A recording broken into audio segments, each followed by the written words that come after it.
หัวอกคนเป็นแม่เนาะยามเฮ็ดกินเฮ็ดยากของแนวลูกมักคิดฮอดเขานะคิดถึงเขาห่วงเขาตักเตือนเขาเรื่องเงินทองแต่ว่าหัวอกคนเป็นลูกเนาะที่เห็นนะเพราะว่าลูกค่อยลูกเจ้าลูกผู้ใดก็ตามยามมีเงินมีสุขอย่าคิดว่าเขาสิคิดฮอดเฮานะฮะเพราะความสุขเขาอยู่กับเมื่ออยู่กับหมู่อยู่กับเพื่อนอยู่กับปาร์ตี้อยู่กับสังคมของเขาเนาะยามที่ลูกคิดฮอดเฮากับตอนที่เขาลำบากหรือเกิดปัญหาชีวิตเงินทองบ่พอใช้หรือว่าขยับขยายบ่ได้แท้ๆคุณน่ะนั่นคือความเป็นจริงนะแม่อย่างเราก็ต้องเซฟตัวเองรักษากายใจเพราะว่าการไปจู้จี้จุกจิกลูกมากเกินไปเข้ารำคาญพี่น้องค่ะบ่มีคุณค่าในสายตาของลูกนะยุ่งเรื่องเงินทองกับบ่ได้นะแท้ที่แท้จริงก็จี้เขาเพื่อให้เขาเก็บเขาเซฟเพื่อตัวเขานะยิ่งเรื่องผัวเขาก็ยิ่งยุ่งบ่ได้นั่นคือผัวคู่ชีวิตเขาที่เขาเลือกมาสิซัวสิลายสิดีให้เขารู้คิดรู้ตัดสินใจรู้ด่ากันเองเขามีสิทธิ์มาบ่นกับเฮาได้แต่เฮาก็บ่มีสิทธิ์ไปติว่าพวกเขาได้อันนี้คือความจริงนะฮะเพราะฉะนั้นแม่ทุกคนก็ต้องทำใจนี่เว้าหัวอกคนเป็นแม่คุยกันเนาะอย่าไปทุกข์โอ้พอมันมีผัวแล้วมันบ่เห็นหัวพ่อแม่ปล่อยมันไปนั่นคือชีวิตเขาเลือกเอาอีหลีนะยิงเฮาไปจี้ไปลั่งไปห่วงเขาหลายทำมาเบิดละหัวอกคนยังใหญ่จ่าเนี่ยกับลูกกับเต้านะเพราะความห่วงนะคิดว่าเขาคิดดีทำดีอยากให้ลูกพินิจพิจารณาเพราะชีวิตลูกนะ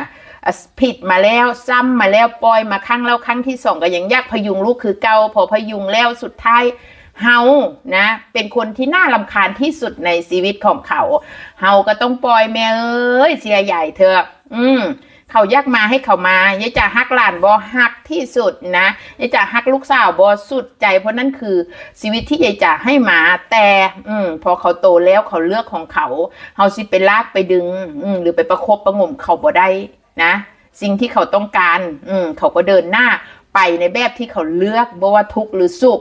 ถ้ามันรับผิดชอบตัวมันได้ก็ปล่อยแค่นั้นน่ะเหมือนยายจ่าปล่อยอ่ะนะแต่ถามว่าตัดลูกบอมันตัดบ่ได้หรอกแม่เอ้ยนะผู้ใดสิเก่งกล้าตัดลูกได้สำหรับยายนี่ฮักลูกสุดใจรอเบิงอยากเห็นแต่ลูกเจริญรุ่งเรืองอยากให้เห็นลูกมีสติรู้จะเก็บเงินเก็บทองเพื่อครอบครัวของเขาเพราะภาระชีวิตการใช้จ่ายเนาะเขาเอิ้นว่า